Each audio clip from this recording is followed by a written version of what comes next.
Kilomita zaidi ya 30 kutoka katikati ya jiji la Dodoma kuna shamba la familia ambalo limegeuza kilimo na ufugaji kuwa biashara yenye thamani kubwa.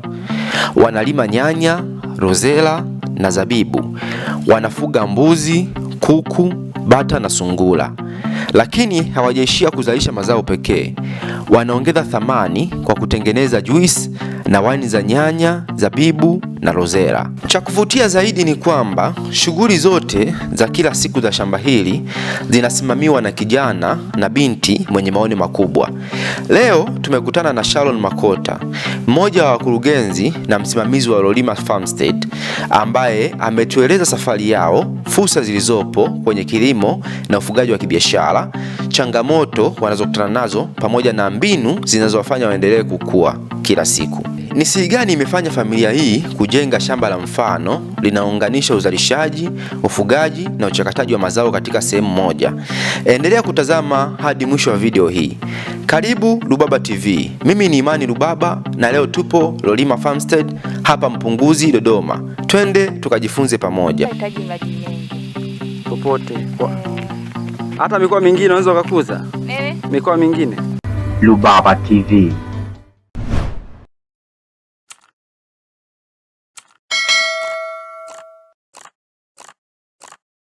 Nashukuru sana dada yangu kwa kutukaribisha hapa na hongereni kwa kazi nzuri ambayo mnafanya. Asante sana. Karibuni sana. Asante.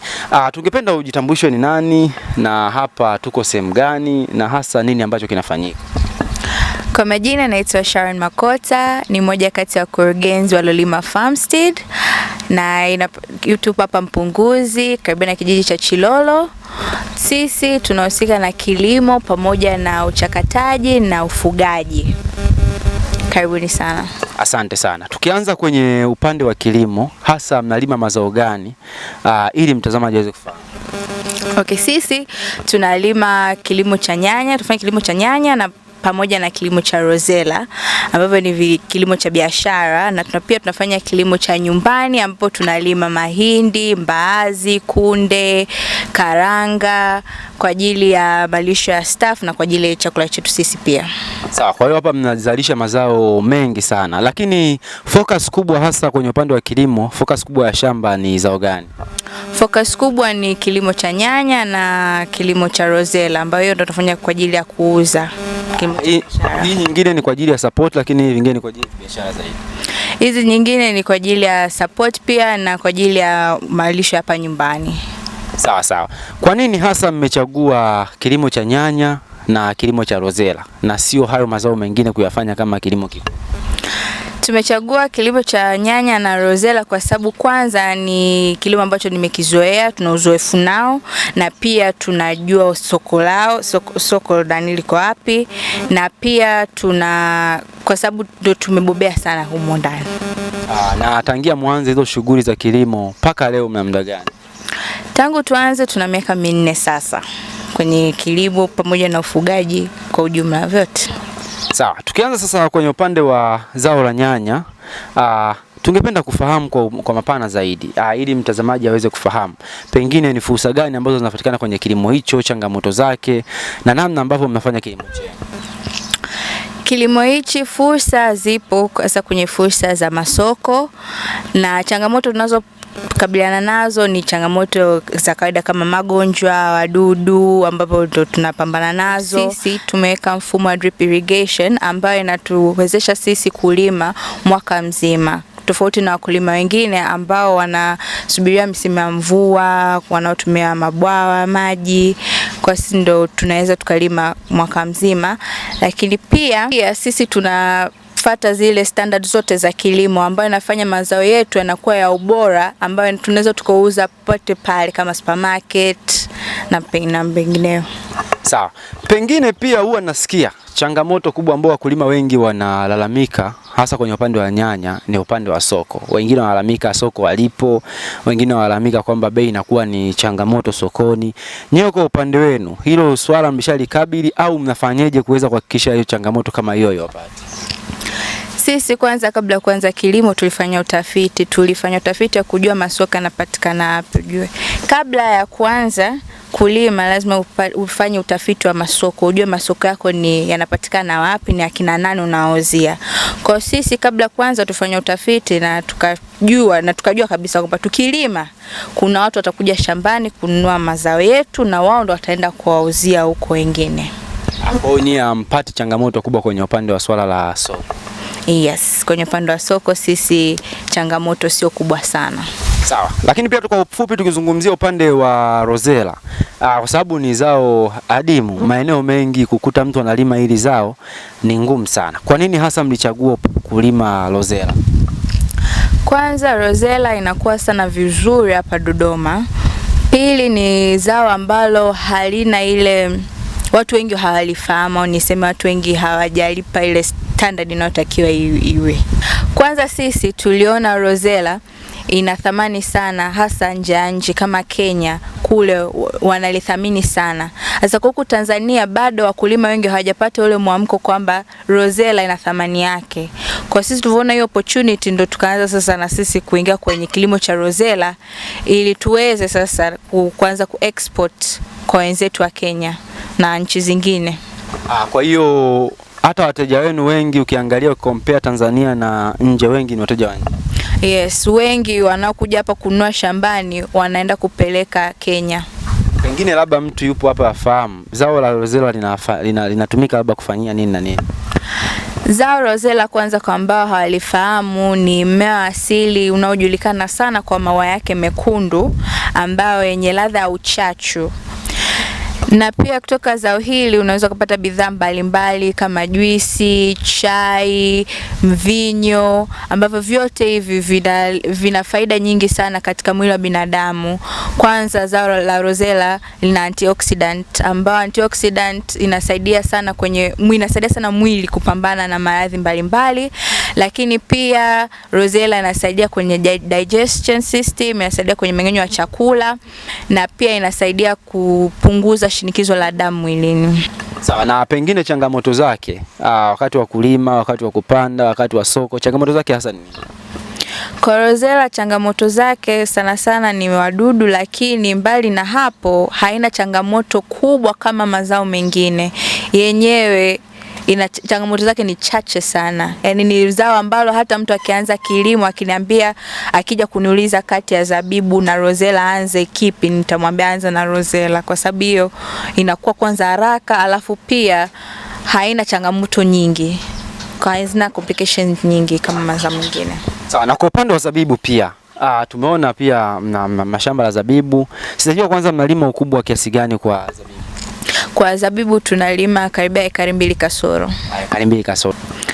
Zabibu ni zao ambalo linafahamika sana hapa Dodoma kwa ajili ya kutengenezea mvinyo, na kwa sisi upande wetu wa Lolima tumeamua tujikite hasa kwenye uchakataji wa mchuzi wa zabibu, ambao sisi wateja wetu ni viwanda vya mvinyo.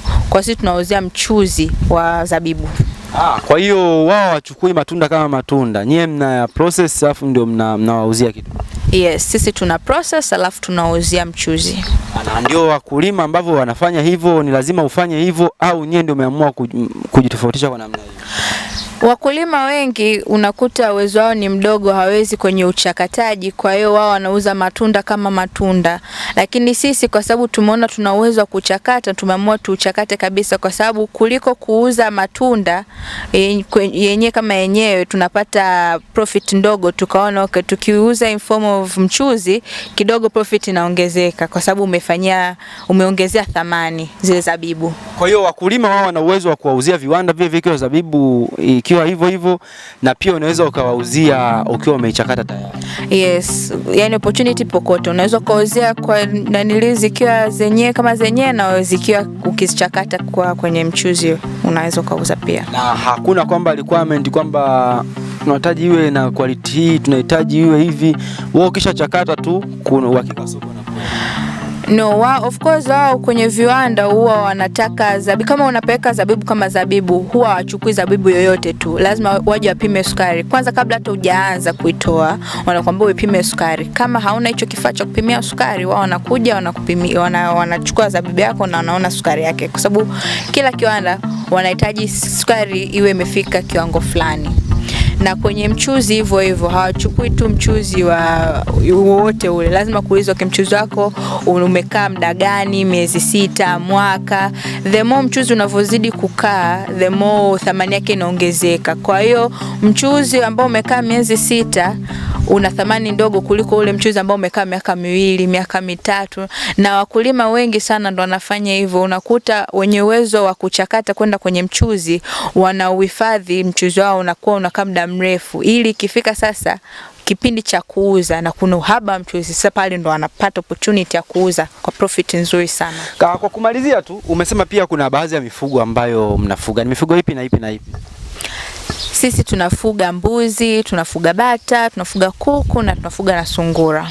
Na yote mnaifuga kibiashara zaidi? Kibiashara zaidi ni mbuzi na kuku. Bata na sungura ni kwa ajili ya maisha hapa nyumbani, lakini pia kwa ajili ya kupata dawa. Kama mkojo wa sungura ni dawa na ni mbolea pia, kwa ajili za faida pia za hapa shambani. Sana sana sisi tunatumia mkojo wa sungura ili ni kama dawa inayofukuza wadudu. Tuna spray kwenye mimea, na kama chini kuna mcho tuna spray, kwa hiyo inakimbiza wadudu. Kwa hiyo unakuta mmea wako sasa unakuwa vizuri. Inasaidia kabisa, kama mtu akitumia kabisa analeta matokeo. Yes, yani ni dawa ya asili pure. Sawa. Na upande wa mbuzi, hasa mnafuga mbuzi aina gani? Mbuzi tunafuga mbuzi wa kienyeji. Na kwa nini tumechagua? Kwa sababu ya matunzo yao. Mbuzi hawana matunzo complicated sana. Wao ukapeleka kuchunga wako vizuri. Tunapaga malisho humo ndani, na tumechagua hili zao kwa sababu wako ukiachana na rahisi ku maintain, lakini pia kwenye misimu ya likizo lakini pia kwenye likizo hizi ndo unakuta sasa ndo soko lake lipo, kwa nayo inachangia katika faida ya mapato ya hapa shambani. Kwa hiyo soko lipo vizuri la mbuzi kwa upande wa Dodoma? Yes, soko la mbuzi liko sana vizuri. Hakuna changamoto kwenye upande wa kuuza? Kwenye kuuza hamna changamoto, kwa sababu sisi tunauzia watu ambao hao watu sasa ndo wataenda kupeka kwa mabuchani au, lakini pia tunauzia kwa jumla, lakini pia mtu akitaka mbuzi tunampa kwa bei ya rejareja. Nashukuru sana. Pengine sasa mtu akitaka afahamu chochote, kwa kumalizia, ni nini hasa ambacho unatamani kuzungumza ili watazamaji wetu waweze kufahamu na wapate kitu ambacho wewe unatamani hasa kuzungumza? Mimi sana yangu ni kwamba vijana wengi wanaona kama kilimo ni kazi ambayo wanafanya watu wa hadhi fulani, lakini kilimo ni cha wote, na hasa sasa hivi kilimo kimeendelea kwa sababu kimeingia sana kwenye upande wa teknolojia. Kwa hiyo mtu unaweza ukaweka technology kwenye shamba lako. Kilimo ni kazi kama kazi nyingine yoyote, ina changamoto zake, na watu wengi ndio wanaofia hizo changamoto, lakini kila kazi ina changamoto yake, na kila changamoto ina namna yake kukabiliana nayo. Kwa mimi nasihi sana vijana wenzangu kwamba wasikiogope kilimo. Wafanye utafiti, sana sana wafanye utafiti ambao utafiti utawasaidia sasa iwaongoze wajue wanaanza na nini. Kama ukuta wengine wako sehemu ambapo ufugaji ni mzuri, kwa opportunity ipo kwenye ufugaji, wafanye ufugaji. Kuna wengine kilimo ndo kina opportunity, waingie kwenye kilimo. Kwa hasa waanze na utafiti, alafu ndo waingie, na wakiingia kwenye sekta hii wasikate tamaa. Changamoto zipo lakini zinakabiliana, na tunaendelea kupeana moyo katika online hivi, ukiwa kwenye hata pia kwenye community unakuwa mnapeana moyo, mnaendelea. Wewe hamasa hasa ilikuwa ni nini? Kwa sababu wewe ukiangalia ni kijana, ni binti mdogo. Hamasa kubwa ilitoka wapi kwenye kujiingiza kwenye masuala ya kilimo na ufugaji? Mimi na passion sana kwenye kilimo. Kilimo ni sekta ambayo imenilea, niseme tangu mdogo nimeona wazazi wangu ni wakulima, kwa hiyo kitu nimeiona na nikaitokea kupenda na mimi. na ndio maana nilivyoona baada ya kumaliza masomo yangu ya degree nifanye kilimo, niingie kwenye kilimo. Na uzuri nimepata support kubwa na niko na wadogo zangu, ndo sasa hivi tuko kwenye hii jani ya kuendeleza shamba hapa. Na unajionaje au shamba unalionaje miaka 5 mbele? Unafikiri itakuwaje? Miaka mbele Lolima Farm Seed imefika mbali sana kwenye vision yangu. Yani usindikaji, uwezo wa usindikaji ni mkubwa sana, production ni kubwa sana, na pia tunafanya bidhaa mbalimbali. Tunakuja baadaye tuna expand kwenye bidhaa mbalimbali, lakini mbali na hapo pia hata ekari za kulima za nyanya zitakuja kuongezeka, ekari za rozela na ekari za zabibu pia. Kwa hiyo uwezo wetu pia baadaye wa kuuza mchuzi tani na tani zitakuja kuongezeka baadaye, pamoja pia na ufugaji. Kwenye upande wa kuongeza thamani tumezungumzia upande wa zabibu. Sasa tunataka kufahamu, je, mnaongeza thamani pia na mazao mengine au ni upande wa zabibu? Ndiyo, tunaongezea thamani mazao mengine. Nyanya, rozela pia tunaziongeza thamani kwa kuzichakata kuwa mvinyo. Kwa tuna mvinyo wa nyanya na mvinyo wa rozela. Lakini pia kwenye upande wa rozela tunatengeneza chai na pia tunatengeneza na juisi. Na vyote hivyo viko under brand moja, inaitwa Shanashe. Na mnauza kwenye supermarkets au mnauza sehemu gani hasa? Kwa mfano labda kuna mtu anataka kupata hizo bidhaa, anazipata vipi? Kwa sasa bado tunaanza kusupply kwenye masupermarket na mahoteli kwa sababu bado tuko kwenye process ya kupata kibali cha TBS, lakini niko chini ya SIDO. Kampuni yote iko chini ya SIDO, kwa hiyo tunauza kwa watu kwenye masherehe, na kama ukitaka kupata bidhaa zetu wananitumia message na namba za biashara pale kwenye social media, ambao wananitumia na location zao, na watumia kwa wateja wangu hapa Dodoma, na watumia na wateja wangu wa Dar pia na watumia. Kwa mtu akiwa sehemu yote Tanzania pia anahitaji bidhaa anaweza kupata kwa wakati wote. Yes, hata wateja wangu wa mikoani pia na natuma bidhaa zangu na wanapata.